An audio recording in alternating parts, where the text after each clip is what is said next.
when you look at a squat is very much like a fingerprint, and everyone, based on how their bones are formed, how their limb length is, how their torso length is, how their stronger muscles are, depending on what background they've come from, if they've come from any background, all them things are going to make a big difference on how a squat is going to look.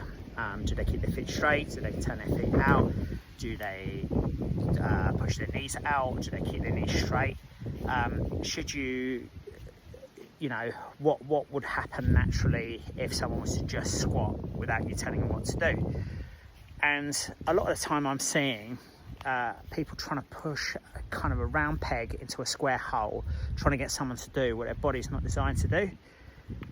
And realistically, with a squat, you've got to look at several factors. The first thing I want to look at is stability. So are they able to squat with a certain amount of stability and a certain amount of, obviously, physical safety as well. So you don't want someone getting necessarily injured or thrown out of position. So one of the first things I'll develop is stability. Second things I look at is how someone's body is designed. So that will make a big difference on how I treat how that person's going to squat. And very often that will happen naturally if they've got a certain amount of stability and you slow the movement down. Another thing I might look at is how much force that person can transfer between the floor and the bar. And that's also going to change the position that someone's going to be in. What I don't do is tell someone to keep their chest up, so they're arching their back and in a position that's unnatural for them, where they're actually closing off the hip joint so they can't actually hit depth.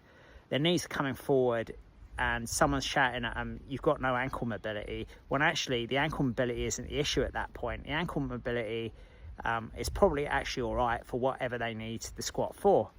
So I think sometimes you've got to actually look at the human being in front of you rather than trying to manipulate something that's into some other form, which is going to throw off the main principles of squatting, is that it's stable, you can reach enough depth for it to do any good, and also that you're creating enough force transfer between the floor and the bar. Anything else above from that is just overkill really, and you're trying to force someone to be what they're not.